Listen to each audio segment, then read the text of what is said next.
De vrouwtop van de waterpolosport houdt deze week trainingskamp in Dokkum en omkrieken. De trainingen binnen na aanrin van het WK waar Team NL treden worden is. En tegelijkertijd is het in de aanrin naar het EK wat oer een paar weken in Kroatië alweer begint. Bondscoach Evangelos Doudaisis oer de verwachtings. Wij hebben een grote kans. Wij zijn een team dat hoort bij de top van de wereld. En de verwachtingen zijn altijd hoog. En is dit een medaille? Ja, soms win je een medaille, soms niet. Maar de verwachtingen zijn altijd echt hoog.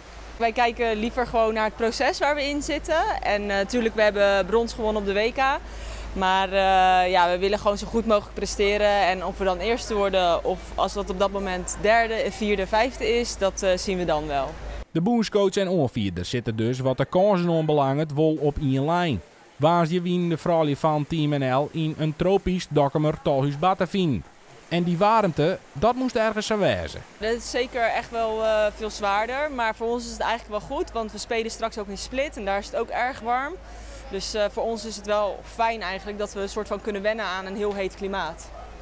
En wat vindt een van de beste waterpolo-speelsters van de vrouw nou van deze regio? Het is echt superleuk. Het is hier hartstikke wijd natuurlijk en mooie natuur. We zijn gisteren wezen watlopen.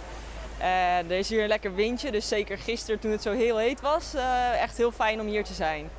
De training in het tropische klimaat wie een relatief kwad nier. Dags is de nevens de bondscoach nog een heel soort te win van zijn team.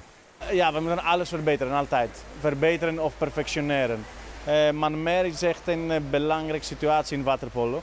Omdat je speelt ongeveer 8 tot 10 keer per wedstrijd in één overall situatie. Wij spelen 6 tegen 5 voor 20 seconden. En die situaties zijn super cruciaal, statistisch gezien, om een belangrijke wedstrijd te winnen. Maar de vraag bloot, hoe komt het nou zo vier dat Team NL kiest voor Noord-Friesland als uitvalsbasis voor een trainingskamp?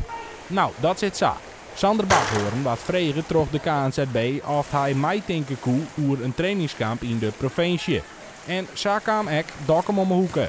En waterpolo is al niet een al te grote sport, dus sowieso denk ik dat het goed is voor Dokkum om ze hierheen te halen. Misschien dat dat dan ook wat invloed heeft op dat er meer jeugd gaat polo in de toekomst, dat zou fijn zijn. Maar ook voor een stad als Dokkum is dit denk ik uniek dat hier de wereldtop van de waterpolo dan ligt te trainen. Het trainingskamp wordt het in totaal 5 dagen.